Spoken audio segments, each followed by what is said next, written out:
The Sound Off podcast is brought to you by Megatrax, the sound of entertainment, providing music and sound effects for radio, podcasts, and other media professionals.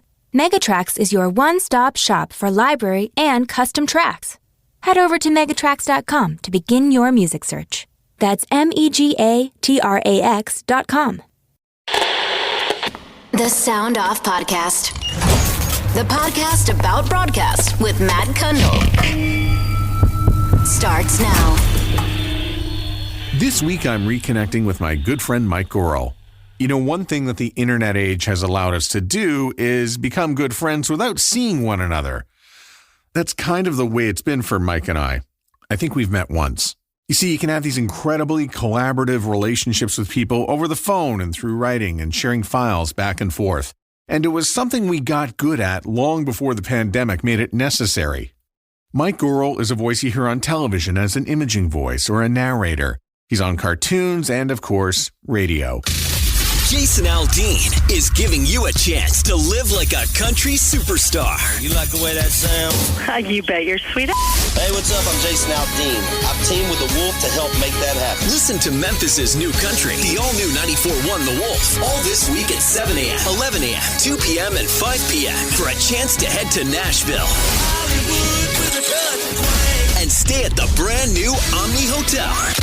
The Wolf is on the loose. Now, Mike is someone I haven't spoken to in a long time, so I figured it's time we catch up. And he joins me from Phoenix, Arizona. Mike Goral, this is your life, you know? This is it, man. This is it. It's what I've been doing for, gosh, man. I met you in 2014, but I've been doing this since like 2000, like doing it seriously since 2000. You are way off on the dates. I'll set you straight. Don't worry. We met in 2006. I was fired in 2014. I remember that. How many podcasts have you been on? 2. This is literally the second one I've ever been on as a voice guy. Why did you ever want to be a voice guy? Because they made more money than what I was doing. I was doing production at a CHR station in Toronto. Some of the listeners might remember Energy 108. And it was a great gig. I mean, it was awesome. It was like a dream come true. But I was like fresh out of college. And I mean, you know, your first gig, you're not going to get paid 6 figures or even close to that. I mean, I don't know what people get paid today, but I wasn't making 6 figures. I just left home. I didn't have any money. Like I literally was eating lettuce and sardines for dinner every night because I moved in with some buddies.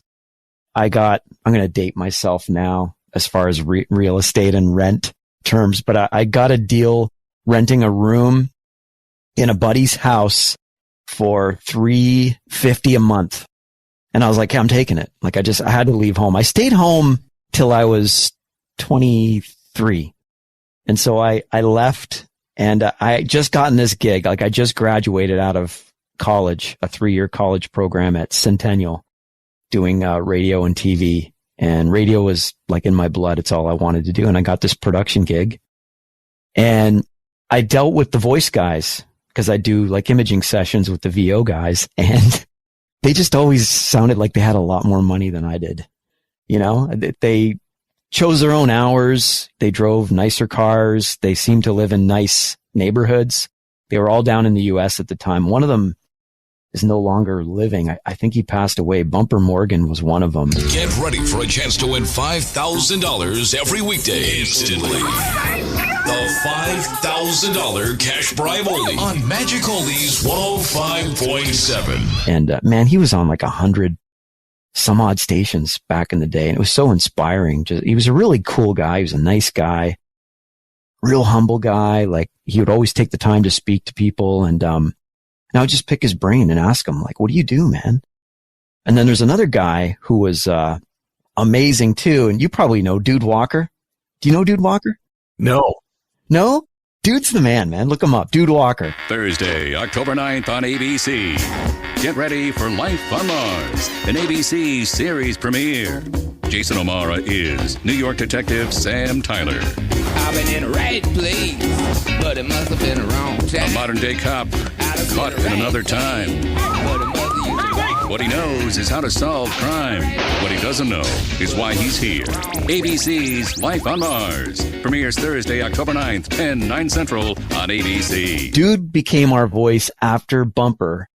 And I talked to Dude like, no joke, like 6 months ago. I hadn't talked to him in years. I haven't talked to him since I moved to the U.S. But I kept in touch with him over the years. And Dude, he was another one, man. He was just a really cool guy, really solid at his craft, knew what he was doing. And I wanted to do what he was doing. I didn't have his voice and I still don't, but, it was just fun, man. It was cool being around these guys. You know, the internet was very early then. We didn't have Source Connect and things like that, but we used ISDN lines. And so there'd just be ISDN sessions. I'd be recording these guys multiple times a week. And I just thought, what a cool way to make a living. Like, these guys are sitting at home. I think Dude was working at a station, not working at a station. He was using the studios at a station in Maryland where he was living at the time. And eventually he moved to a home studio and everything was just from home. So here are these guys, and Kundal, you know this, you're at home working in a studio, and like, what's better than that, right? Like, that's a good life if you can pull it off. It's not for everybody. Like, I mean, it can be a little isolating at times. I'm talking a lot here, dude. Do you want to chime in? No, but that's how this podcast works. Like, people are like, oh, I love you on your podcast. And I go, I just ask questions and people just talk. All right. Well, if you get sleepy, just tell me. But I'm curious, though, what do you do to break up that monotony, like by working at home? Because everybody has their strategy. Yeah, I go outside. I mean, I live in a sunny climate, which I've always wanted to do. I didn't grow up in a sunny climate, as you know. And I just go outside. I mean, the sun shines here. And you know, you've been down this way. The sun shines a lot here. And so I get outside. Thankfully, I live in a quiet neighborhood. So, you know, my backyard's peaceful. It's quiet. It's somewhat private. And I can just sit back there and chill, man. And that's important. I just get outside. I get out of my surroundings. I might take a walk. I might go biking, but sometimes I need to unplug and just recharge my batteries. And if I spend like 30 minutes, 45 minutes outside, come back in, I just feel refreshed. So that's what I do just to break up the monotony. Sometimes we don't have a choice, right? Like, you might have a busy day and you know this, you might have script after script. You told me you're tracking a bunch of stuff this morning. So that happens. But yeah, that's what I do mostly. You're kind of the perfect guy to be doing this because you were working at the radio station, but you already came in with some acting background. So hence the term voice actor. So did you ever want to be a personality on the radio, or just with your acting background, you went sort of straight, you just sort of were lured into voice? I was more lured into voice. Like, I tried being on the air and I hated it. And I didn't want to tell my PD at the time, who was a solid dude, love him, Scot Turner, but I thought maybe it's just me. Like, maybe I need it, because this is what I always wanted. I wanted to be on the air. And when I got that chance to be on the air, I don't know, man. I didn't enjoy it.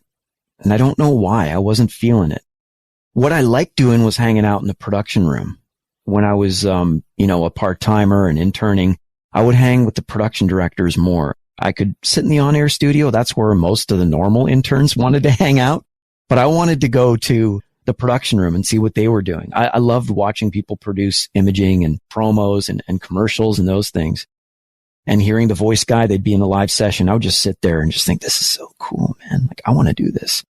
But Scot Turner was awesome. He gave me opportunities to get on the air. I did a bunch of swing shifts and I wasn't feeling it. And I thought something was wrong with me at first. I'm like, why don't I like this? Like, I've been listening to the radio since I was a kid and I've always wanted to be on the air. And then when I had that chance, something inside me it didn't mesh. And I had studied acting. And so that's been helpful in my craft, working with different acting coaches. I went to some acting schools when I lived in Toronto. I've done workshops I've done them in Toronto. I've done them in New York. I've done them in LA. I've done them in Phoenix. So I've worked with a variety of different coaches, actors, even directors that put on workshops for actors, casting directors, different types of people.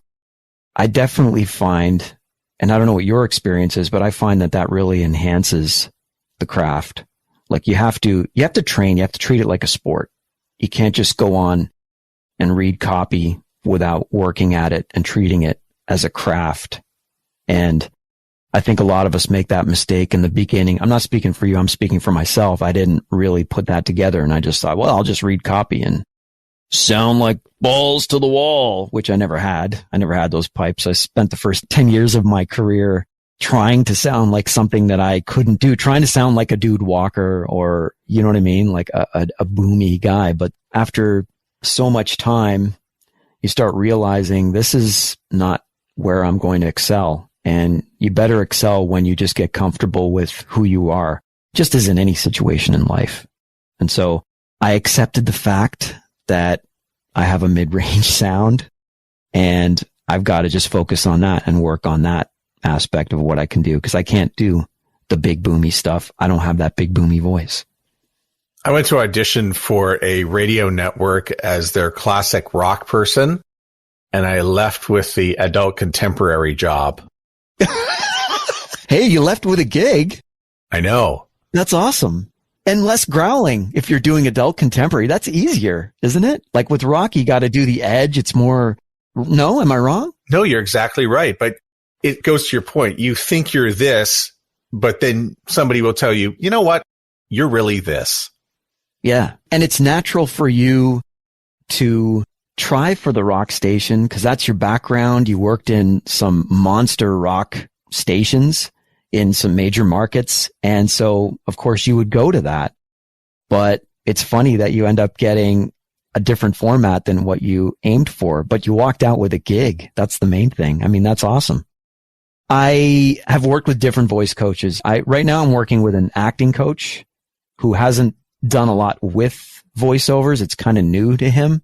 So it's been an interesting experience because I'm sort of giving him the highlights of how my world is, and he's relating what he's used with actors to what I need to apply to my craft, if that makes sense. So we're kind of in this sort of unique way. We're learning from each other, but he's really good and he's been helpful. He's sort of crafted his own approach. He's based in LA.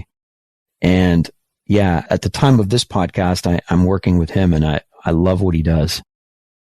You moved from Toronto. I believe you moved to Los Angeles. Was that the allure of Hollywood and then you found your way to Arizona?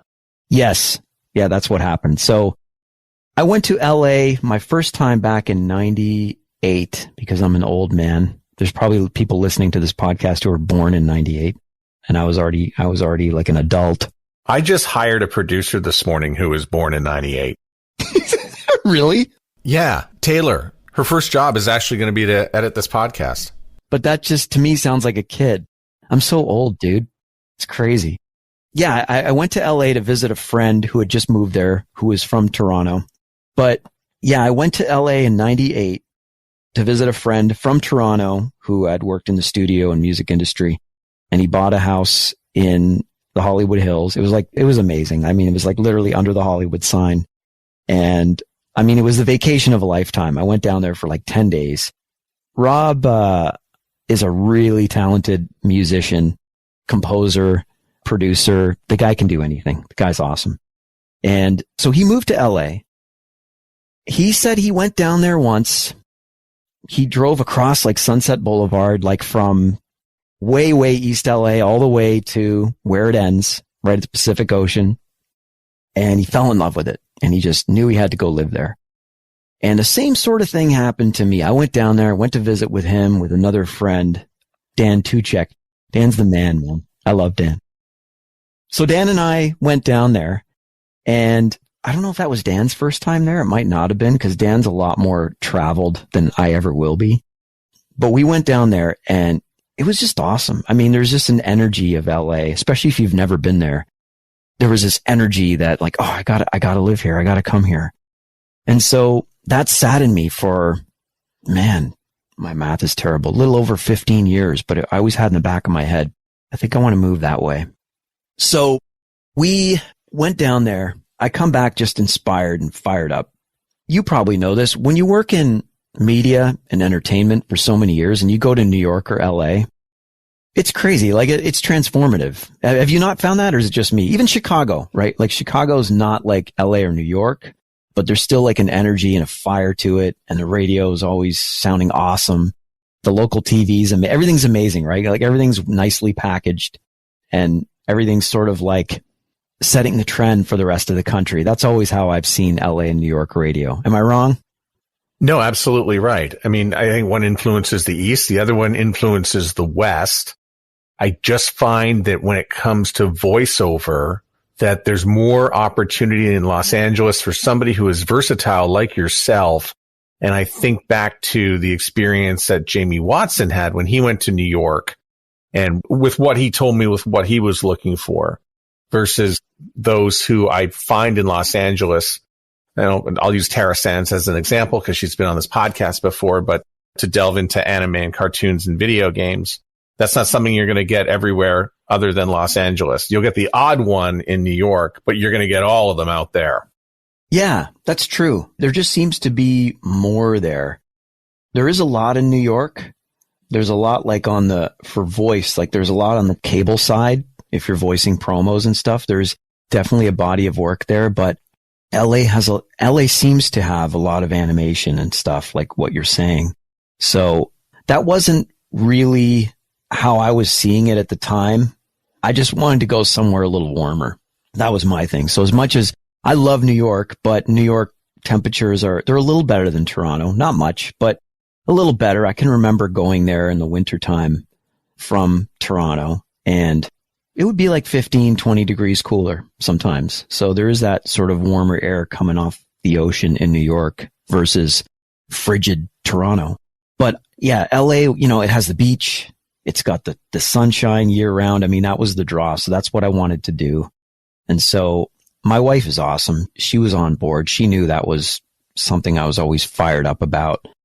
And there was just this point where I was approaching 40, and I just said to her, we're not getting any younger. We're either going to do this or we're not, because if we wait 10, 15 years, we're probably not going to want to make this move. This is a big move. It's a huge move. And 3 kids, too, young kids at the time. And when we started the process, I started the process with the immigration lawyer, and it was like official, and I paid the retainer or deposit or whatever it was. Dude, I didn't sleep for like 6 months. I was terrified, like every night. I was like, what if this blows up in my face? Like, what if my kids hate it? Like, what if we don't like it? What if we move to an area that we don't like? Like, there's all these big what ifs, right? All this fear. Like, we lived in this safe suburban Toronto community for so many years, and, we were comfortable. And this just midlife sort of transition into the uncomfortable and the unknown. It was terrifying, but it was also very exhilarating. You know what I mean? Like, it was wild. So we just started the process, and it took like 18 months of like paperwork. I literally had to hire somebody to put the immigration paperwork together to gather work credits and stuff, because the type of visa that I applied for requires like work experience. And so I literally had a woman like updating my IMDb page and all this stuff, because it was just so overwhelming. And she went through my resume, and she was like calling people, because you have to get all these referral letters. I don't know what the process is like now, but it was the legal team I worked with was very knowledgeable, and they knew exactly what they had to do. But there was just so many documents. I think the final PDF for the application with all the career highlights and whatever else they had to include was like, I'm not kidding, it was over 600 pages. Like, it was insane. It was like a book. And like, that was my whole life, like in this 600 pages. Like, it was crazy. How do you turn 4 IMDb credits into 600 pages? No kidding, dude. They went for everything, like just involvement in award shows, professional associations, different things like that. I had to get a letter from my union, which they weren't hard things to do, but it was just a lot of phoning people and clerical work, which I was in over my head. And so I literally paid this amazing woman to help gather all this stuff. Like, this was her thing. She knew how to grab all this stuff. And so, yeah, it was just overwhelming. And then finally got the approval, and yeah, we moved. We went to seek out a neighborhood. I wanted something safe and kind of quiet. We went to Thousand Oaks. Are you familiar with Thousand Oaks? No, but I've heard of it. I just don't know where to find it on the map. It's like west. It straddles the LA County line. It's technically Ventura County. So I know there's certain people in LA will go, well, that's not LA. You know what I mean? Whatever. It's LA area, greater LA to me. And it was a good community. It was quiet. It was peaceful. But I don't know. We stayed there a year. Our rent was ridiculous, like insane. And it'd probably be worse. I know it would be worse now, but we had an 1,100 square foot apartment, beautiful apartment, like great area, safe, gated, all that. But it was an 1,100 square foot apartment for 5 of us. And one of them was a baby. And so like our daughter, who's our oldest, and our middle son shared a room, and it was fun for 6 months. And then they just like, did they make rent? They did. Yeah. They did very well. They attended a school that was nearby, and they made friends very quickly. That wasn't the issue. It's just sharing a room in this tight space was difficult for them because our daughter was a little bit older. She needed a little more room. You know what I mean? She couldn't even change in her own room because her brother's sitting right there. Like, it was awkward for them. And I know people share bedrooms all over the place. I know this is like a first world problem thing, but it was a tight space, and we were paying an astronomical amount of rent, and we were looking at houses, and I don't know, just something wasn't sitting right. It wasn't feeling like we had to be in LA. I think at one time you did have to be in LA, and I still think there's benefits of being squarely in LA. But for us, it was cool that I was there, but more and more of the auditions that were coming in would give an option. So you can be in the studio or you can work remotely. And every audition I get now says that. So if you're based in LA, you can go to the studio. And if you're not based in LA, you just use Source Connect. That's basically everything that comes in. So geography, I feel, and maybe somebody else has a different opinion, but I feel that geography is a lot less relevant right now. Did you find that the pandemic sped that up a little bit? Yes, I think so. I mean, it was already happening before the pandemic, but definitely, I mean, that shut the whole world down. So the pandemic only fueled it. And now I think we're in a culture now where that's not going away. I think we're always going to have the option to record remotely. I think it's easier for a lot of producers now, and I think they're taking advantage of it. Source Connect is so simple and it's so reliable. It's such an amazing program to use, and it's easy. I mean, anyone can figure it out. You literally just download it and click it. So I think Source Connect has changed that world, and it's not expensive. Like ISDN. Did you ever have an ISDN line? Not me personally, but I'll tell you a story about a voice talent here in Canada whose wife is a record rep, and she said to me, my husband put in an ISDN line. Is this a necessary expense? And I said, it's the year 2000. Yes, this is a necessary expense, and he needs it.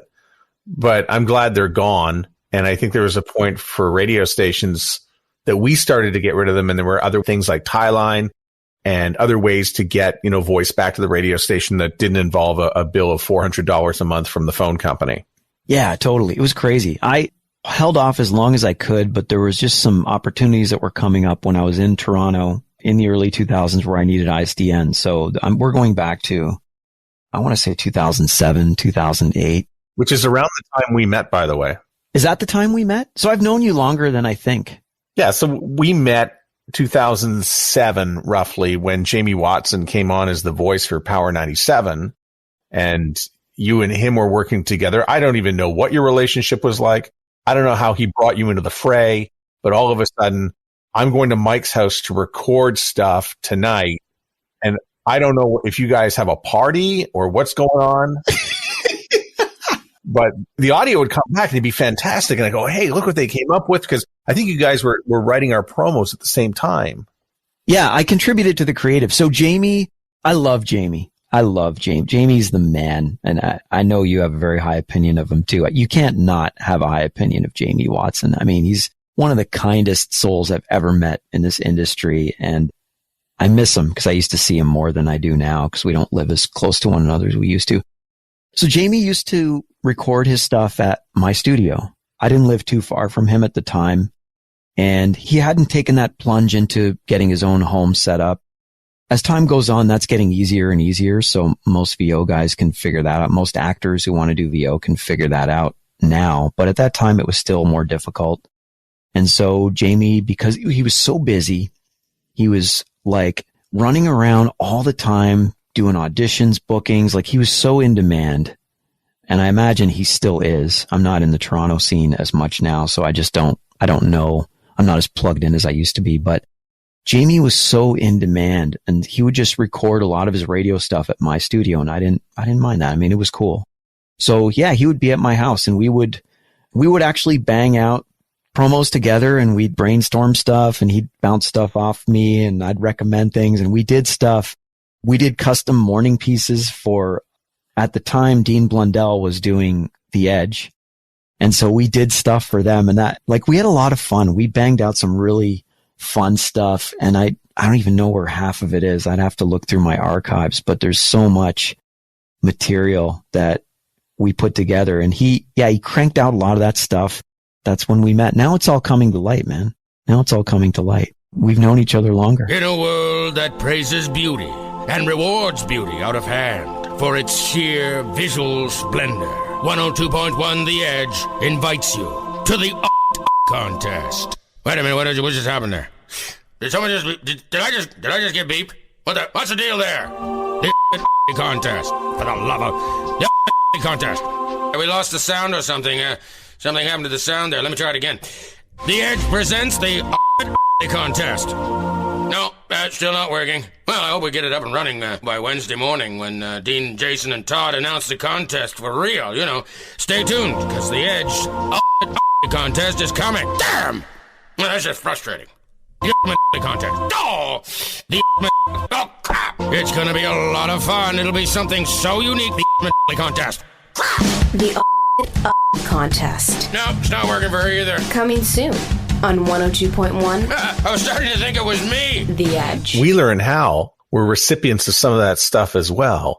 So if you wrote stuff for Dean, some of it would make its way out west and we would use it. And I don't know what it was. I'd throw a promo at Jamie. You guys would work with it. And I remember the kicker line that came back, which was your line, was a juice box. A juice box.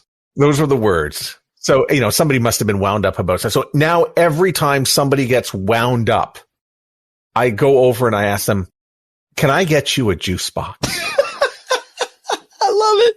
But I do remember it was your line and it was your contribution to the bit and it made the whole bit. But all this stuff I still carry today, like these little one-liners. And I just go up to people now who are having meltdowns. And, you know, people are having meltdowns all over the place now, trying to get on airplanes, and I don't want to wear a mask and all this stuff. I go, do you need a juice box?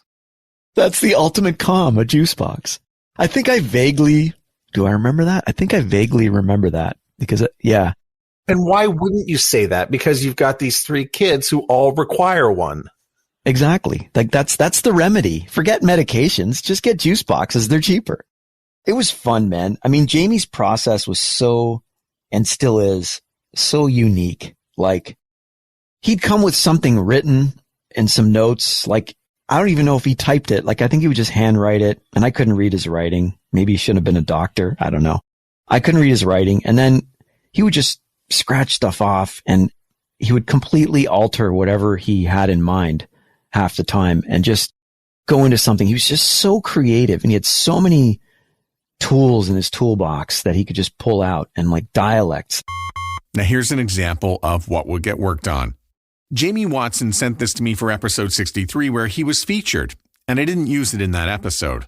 But it's something that Mike and Jamie concocted one evening. Mike mentioned to Jamie that he saw Ed Asner playing an irritable senior character on Curb Your Enthusiasm. They swapped the other character on the show for Jamie and preserved Ed Asner's performance. Then created this imaging piece for Q107 in Toronto. Hi, welcome to Q107. Would you like to have a seat? Yeah, in a minute. I'm a little puzzled. What's this outfit? Is it a Halloween party or what is it? Oh, well, it's, casual Fridays at Q107. Casual Friday, what does that mean? Well, casual, like we do at home. But you're not at home. Well, it's not 1939, so this is Casual Friday. Yeah, I know. You told me that already. What do you do on Casual Friday? Well, we play a lot of rock music, Zeppelin, The Who.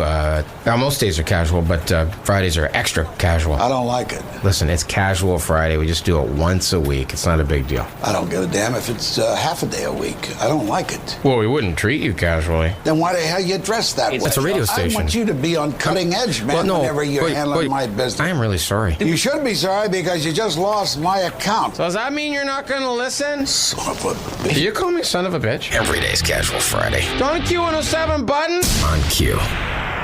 He was the one guy I worked with for so many years. He recorded at my place, and I heard his voice all the time, several times a day, sometimes all day, because I would image stations. Back when I did production, I would image stations with Jamie's voice on them. So I was just inundated with Jamie. And he would do a commercial in his agency work that I'd hear on television or something. I think the commercial was Red Bull. And I couldn't tell if it was him. Like, that's how talented he was. Most people can tell if it's me or someone that sounds like me. A lot of us have identifiable sounds where people can pick us out and, hey, I heard you on so-and-so and whatever. But with Jamie, you'd always have to ask him, did you do a Red Bull commercial? Did you do this? Because he just had such an ability to transform his cadence and just the way he spoke and his patterns of speech, all that, to the point where you couldn't even recognize him anymore. And that's talent, man. That's like raw talent. I don't think a lot of people can do that. Even some of the best in the VO biz, they can't do what Jamie does. Guy's incredible. The guy's like a genius. And way ahead of his time, because the stuff that he was doing for the radio stations at Chorus are the exact same things that a number of iHeart stations and a few other companies are using. I mean, I think of Alt 98.7 in Los Angeles and the rock station in Chicago that he's on right now. They want an imaging person, but they're getting away from the straight read and the balls to the walls liner people.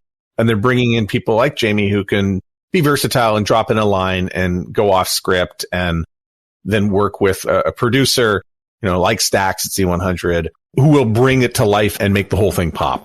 Yeah, no, absolutely. Think of it, man. He's an imaging director's dream. Because you come to him with creative and then he just brings all this additional creative. It's like having a writer on staff. And he's witty and he's charming and he's funny. He's so funny. You spend hours just laughing with that guy. I mean, it's awesome. I definitely agree with you. Ahead of his time. I mean, that's more of a trend now. We're seeing more of that personality driven imaging that at one time didn't really exist. It was just straight voice guys, and it's definitely evolved. And he was doing that like 20 years before it was cool. Okay, personal story.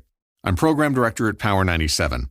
Jamie and I would, just be talking on the phone about stuff like radio and life. And I told him my day and what was going on at the station. Told him the record rep was going to be coming by tomorrow with the new AC/DC. I think our listeners are excited about the song and the concert. And by the end of the day, without prompting, the show, as always, is brought to you by our friends at Promo Suite. Not sure if you saw this in the trades recently, but Promo Suite has unleashed something new. Promo Suite Digital. Built specifically for radio stations, Promo Suite Digital allows you to customize your workflow to manage your digital creative process.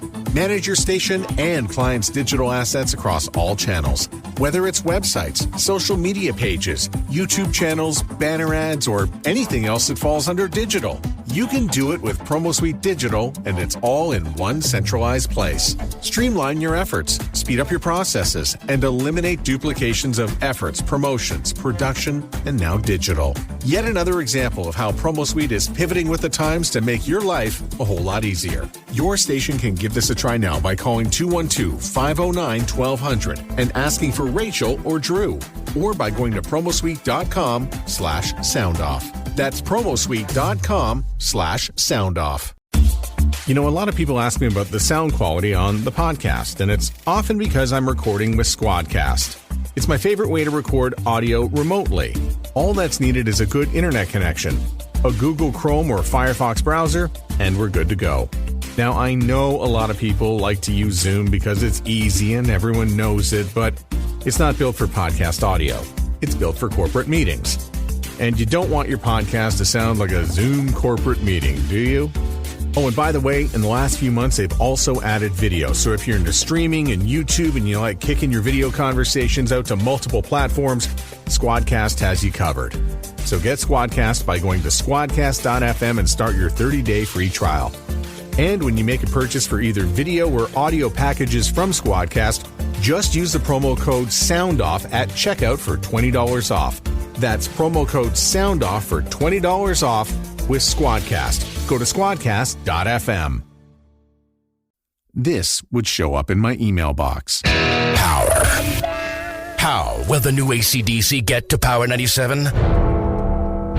The lights will flicker eerily. Electrical sparks will fall from the ceiling. Light bulbs will explode. Pop, pop, pop, pop, pop, pop. Like that. The station will grow quiet. A foreboding glow from under the door, and the doorknob will ever so slightly turn. And the door will swing open slowly.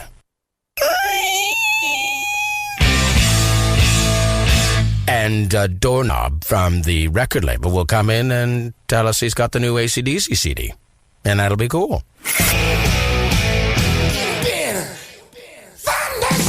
The new AC/DC arrives first to Power 97 in mere days. Power 97. In just a second, more with Mike, and we talk about voiceover and acting.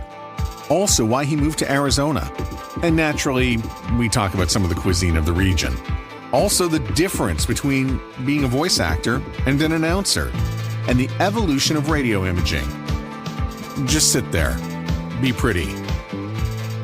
Don't be not pretty. The Sound Off Podcast with Matt Kundle. Do you image any radio stations now, and have you changed your approach to maybe how you did it back in the middle part of the last decade? Definitely. Yeah. I still do some imaging now.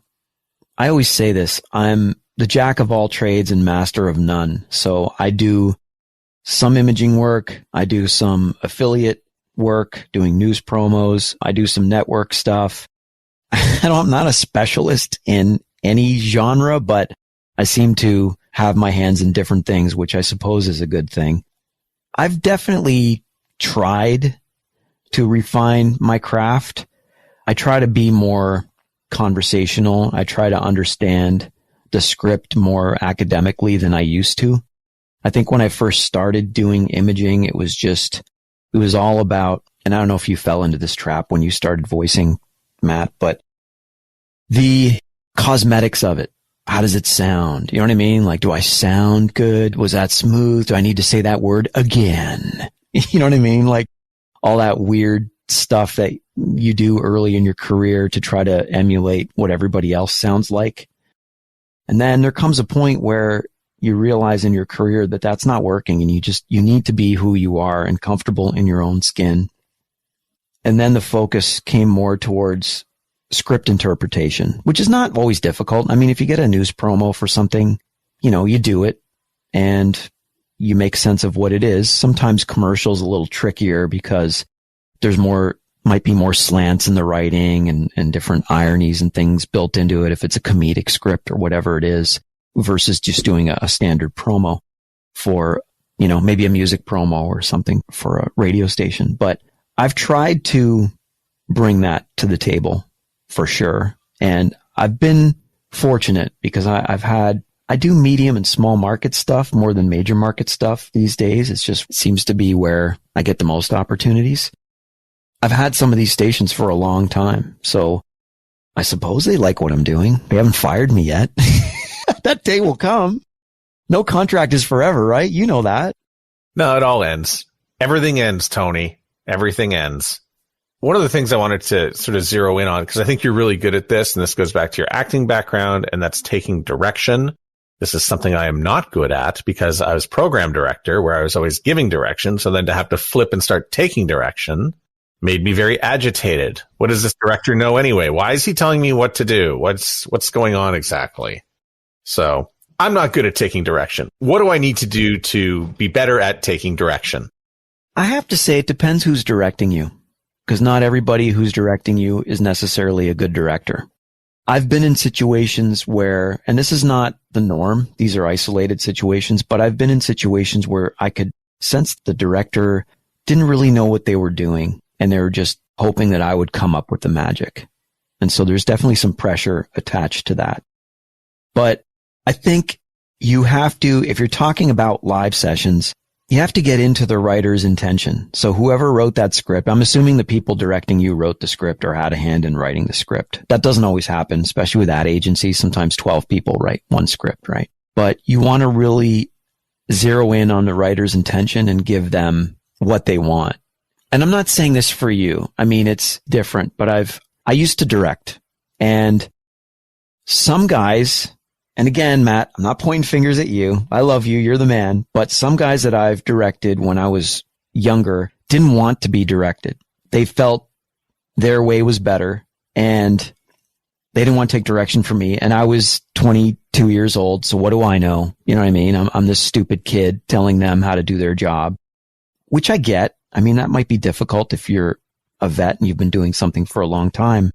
But at the end of the day, I mean, the way I look at it, I try to approach it humbly. They're paying you to do a job. Just give them what they want. That's how I approach it. And so I think as announcers, maybe we have to take the ego out of it sometimes, because that can overtake you. And I've seen that ruin careers. Like, there are voice guys that have been so difficult to work with that no matter how good they sound, there's always somebody ready to take our gig. You know that, and I know that. I mean, there's no shortage of voice guys. And so I think we have to park that sometimes and just give the writer what they want. I don't know if that's answering your question, and I don't know if that's the issue that you're facing doing VO, but can I ask you a question, or are these questions only one way? Oh, you ask away. Yeah. So are these commercials? Are these imaging? Because I think it depends on the category of work that you're doing. I honestly believe that. No, I think the first time I was in the studio and I started getting direction, I wasn't used to it. It was a turnabout for me, but I really appreciated it afterwards because of all the time that I spend at home alone, having to do work. I found myself going back and listening to that director again in my head and replaying the director's advice. And it makes me better in the end. But I do remember the initial shock of going into a studio and getting direction and being on the other end of it for the first time in about 20 years. Yeah. It was 20 years since I had been air checked. For 20 years, I'd been telling people what to do. And then it changed. And I was like, okay. The only thing with direction now that, I'll get it from clients, and it's my favorite because now it makes me laugh. And I haven't figured out how to handle it still, but you mentioned it. You mentioned the word earlier. Hey, Mike, we're going to need you to be a little bit more conversational. What does that mean? What does it mean? Non-announcer, right? Yeah. Non-announcer. That's what I heard for years. I remember announcers telling me, well, I'm an announcer, so then go hire a non-announcer because this is what I do. It's like, well, if you want to work, give them what they want. But see, Matt, you touched on this earlier. This is where acting comes in. So if you're not going to be an announcer, you need to act. And you need to understand acting, and you need to approach it as an actor, not just a former PD, or in my case, a former production guy, or a former jock, or whatever it is from the radio aspect.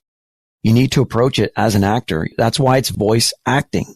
It doesn't matter if you're doing imaging. It doesn't matter if you're doing affiliate work. It doesn't matter if you're doing narration. You're telling a story. You're having to communicate something to your audience. And so that's what's important for us, to embrace it as a craft and not just read it like I was doing early in my career, reading the lines, Power 95. You know what I mean? Like, no, that's not going to cut it. You're not going to have any longevity in your career if you approach it, not you, anybody. They're not going to have that longevity in their career if they don't work on versatility and evolving. And it's one great coach I've worked with in the LA area said that this creative space is not an ideal. So there is no perfect read. There is no perfect take. I mean, the producer might think so and they take it, and that's great, and you're done the job. but it's something we're always evolving and getting better. So for as long as you do, if you do VO, you're doing VO now, in 20 years, you're going to pick up things that you didn't do today. In 20 years, I'm going to be doing something that might be unique or different from what I can deliver today. I'll have more things in my toolbox. Does that make sense? Yeah, totally. And especially getting out of radio, one of the things, I think I had to spend a good solid year unlearning what I had learned in the announcer read and then going into voice acting. Because more and more, especially once we hit about 2009, the request was for people who were the opposite of that big announcer voice. And I got a big voice. You know, the more demos I put out like that didn't serve me well. But then when I started to develop some characters that were a little bit younger, I started to get younger jobs. And, you know, you're not classic rock. You're adult contemporary, my friend, and you're going to be the voice next to Michael Bolton, you know, till the cows come home. Yeah.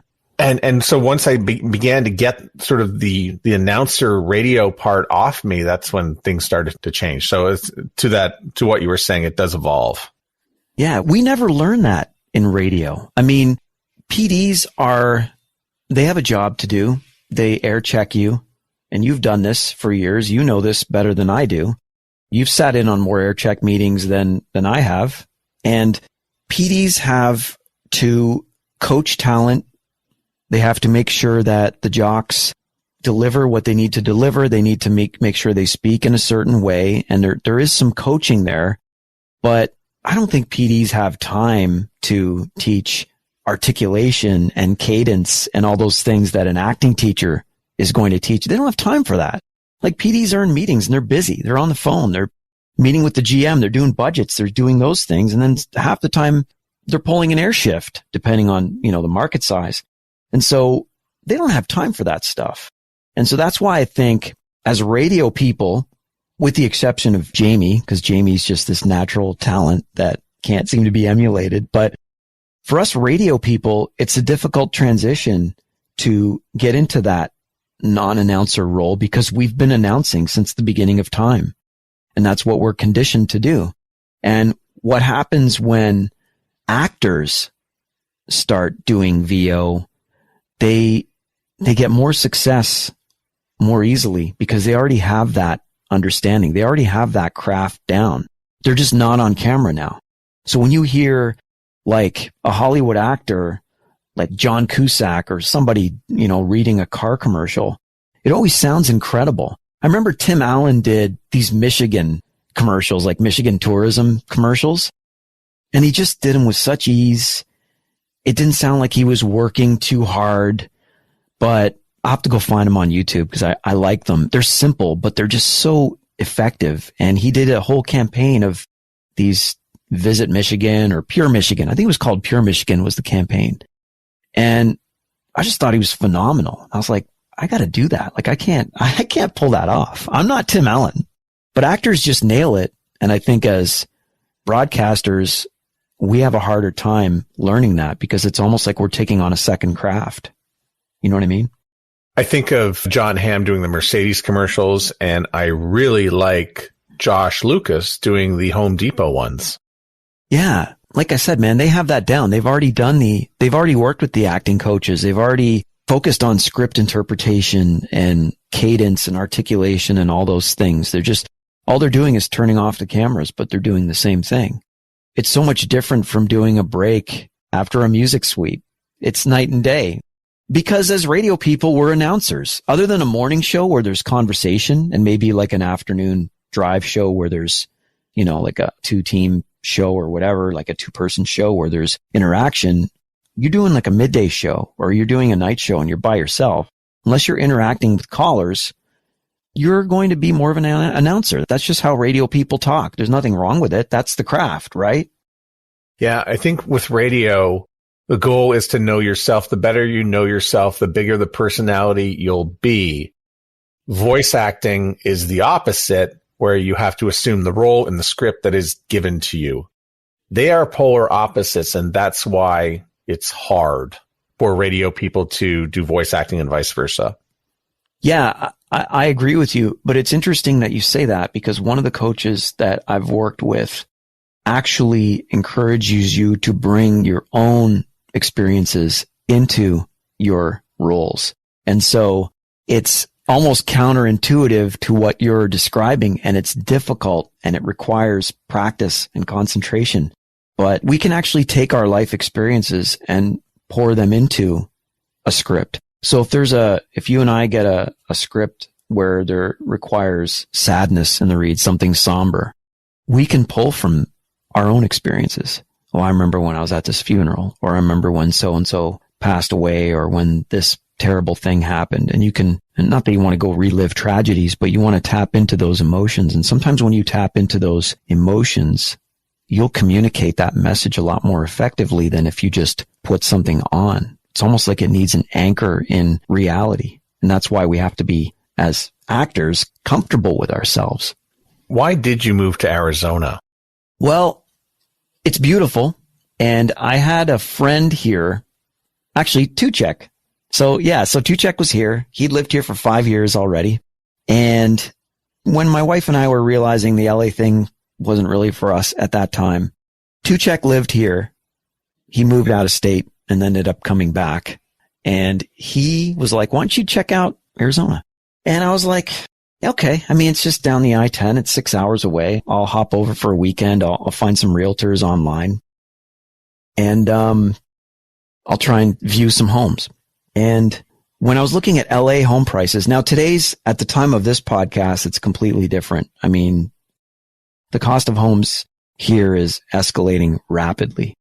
But at that time, that would have been 2016, early 2016, you could get a home for a third of the price that you could get a home in California, anywhere in state, not even LA or San Francisco, but anywhere. It was just so expensive there. And I came out here. I'd already been here before. I visited, do you know Rick Allen? Why do I know this name? Rick Allen Creative. He did like ABC radio. Yes. Imaging libraries like forever. He made like some of the coolest libraries in history. I worked with him. I actually helped him with those libraries back in the day, back before I knew you. But Rick had lived here too. And so I'd visited Scottsdale, man, it would have been like 2005, I think. And it was the first time I'd ever been down this way. And I mean, I loved it. It was beautiful. You've been here. It's a nice place to live. And so my wife and I were like, hey, LA's not working. It's either going to be Arizona or we're just going to go home. Maryland was on our radar too, because we have some family there, but it was kind of a third option at that point. So I came out here on a weekend. I brought my son with me. We stayed at Tuchek's place, Dan and his wife. He's got an amazing wife. She's awesome. And we stayed there and just went and looked at homes. And Dan drove around with us and we checked stuff out. And I did FaceTime and showed my wife different places. And there were some beautiful homes. And I remember, again, at that time, it's different now, but at that time, I remember getting like the one sheet from the realtor. And I was looking at this like 3,600 square foot house that was just gorgeous. It was all open and, you know, skylights and marbled, like granite countertops and just the whole 9 yards, nice hardwood floors. And I remember looking at the price of the house and I showed it to my wife and she's like, really?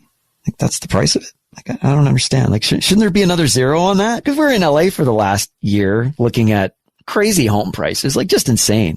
And so the cost of living was significantly lower at that time. So we got into the market at a good time because now a lot of the homes in the valley have doubled here. So it's more expensive, but it was cost effective at the time. There's still sunshine, a little bit of heat in the summer. You know, it can get to certain people. Have you ever been here in August? No, but I was going to ask you, I say, like, what are some of the advantages of living in Arizona? Because I can certainly not imagine that it would be June, July, and August. No, that's the time you leave. Yeah, like you got to get your run done at about 5 a.m. There's rattlesnakes to deal with. You don't really see those in the city.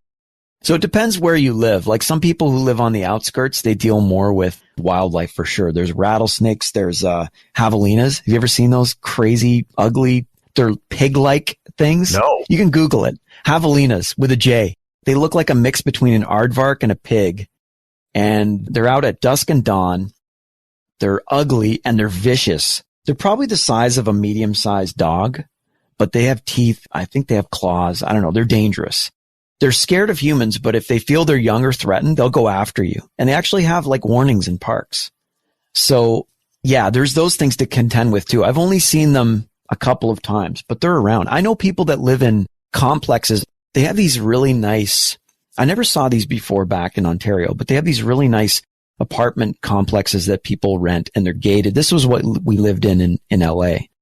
And the hallways are like outside. So like you leave your place and, you know, it's all exposed to the elements because the elements they can tolerate that. I don't think you'd do that if it was snowing all the time. And so I know some people that lived in one of these nice complexes just on the eastern tip of Scottsdale, like near the city edge. And like javelinas would roam around like in the parking lot and stuff. Like that's scary. So those things are scary. I haven't seen a rattlesnake. I think where we live, it's a little more urbanized. So some of that's out there. We have coyotes, but I mean, we had coyotes in Ontario. So my wife saw a coyote the other day. I don't like those things. I actually carry pepper spray when I go for a walk because I don't want those things jumping at me. Those things are wild animals. I don't like them. I have seen some coyotes up in Desert Ridge. I was driving down the highway and I saw one. And I'm trying to think where it was that I go walking, climb up something nearby up in Desert Ridge. I'm just trying to remember what it's called. Is it like a hill? Yeah. Oh, at Pinnacle Peak. So I'll head over to Pinnacle Peak and try to avoid any wildlife, but I haven't seen too much because I go during the sane months of like February and March. Yeah. But I think coyotes, they're not out. I don't see them as much in the summer months. So I don't know if they migrate where it's cooler or what. I don't know what coyotes do, but yeah, there's definitely the wildlife aspect that you have to contend with that I wasn't used to. And you know what's weird in the LA area? You know, they have mountain lions. Yeah, no, I've seen a few of those. And listen, I don't want to talk. I'm in Winnipeg. I've got coyotes here. So the coyotes are only a problem when they're playing the Jets. I hear that. I remember I was actually nervous about walking the trails in the LA area where we lived because they had warnings of these cats, mountain lions, and they're big. I remember the principal of my son's school, who had lived there all his life, said, you can't outrun those things. They can jump anything. They can get to anything. They're like ninjas. You can't get away from them. And they're big and they're actually very predatorial. So if you're walking on a trail, the signs would say you have to keep looking over your shoulder because they're traditionally afraid of people, but they could come after you. And because it's a big cat, I was afraid to walk the trails. Don't worry. I'm not moving to California. You only have to do the sell job on Arizona to me. So, well, he sounds like you're sold on it anyway from our conversations. You know, I was lined up to go down for like a couple months of the year just as a temporary place. And then the pandemic hit. And now I can't go at all, but I'm looking to come down in February and I want to get together again with you and see you. So absolutely, man. Absolutely. So we'll get together and thanks for doing this podcast chat today. For sure, dude. We'll pick it up again when we, I guess we'll do dinner. Yeah, I could do dinner. You know, there's a keg. There's a keg in Desert Ridge. Do you know that? Yeah, and kind of worries me. Why? I don't even go to the keg in Winnipeg. I haven't been to the keg in a long time, but it's there for the Canadians. It has to be. There's so many Canadians here. I know, but that's awful. You see, when I go to Scottsdale, I want to go to the Spotted Donkey and have Mexican food. I hear you. Do you know what the Mexican food is like in North Dakota all the way to Montana and Washington State? It's horrible. You know, I never thought of that. Yeah, if you want to be out of your elements, I guess I'm thinking like that vacationer who goes to the islands but wants his typical fast food and not taste the food of the islands, right? Is that what I'm sort of implying by telling you to go to the keg? I want to get as far away from Earl's and Kelsey's and all that crap. I'll voice the ads. I'm not going to eat at your restaurant. That's fair. Well, we'll find something, man. We'll find something. Oh, I have it all scouted out. Trust me. All right, cool. Believe me, when I go away, I line up the food and I can't remember the name of the modern, barbecue that's down on Shea Boulevard, but I've got that one lined up and, I I found a place that had Mexican and Chinese food together. It was quick takeaway. Sometimes I go into Phoenix and, authentic Mexican food. By the way, I'm going to list all these places in the show notes of the episode. So anybody can find out where this is. But this is what I do. I go and I find the cuisine and I'll eat it because I'm from Winnipeg. There's a lot of white people here and whitey can't cook. White people and their cooking. I know. It's horrible. Like it is. No seasoning, man. No seasoning. I love my mom, but my parents, Polish background, like salt. You're lucky if you get like a little pepper, like just nothing. Am I right? Yes, you're exactly right. But why is it that these, white British countries built their empires on trading spices and then don't use any of it in their cooking? That's a great question. See, my wife is of West Indian background, so it's all spices, man. Like she's like refilling the cayenne like weekly because she's spicing everything and it's delicious. And I'll be like, this is so good. And she'll just look at me like, well, cause you guys never seasoned anything. That's the conversation in our home all the time. Well, it's just literally all spice. Yeah, I know. It's crazy. I don't get it. We'll have a decent meal down by your place in February. I look forward to it, Matt. Thanks so much, Mike. I appreciate it.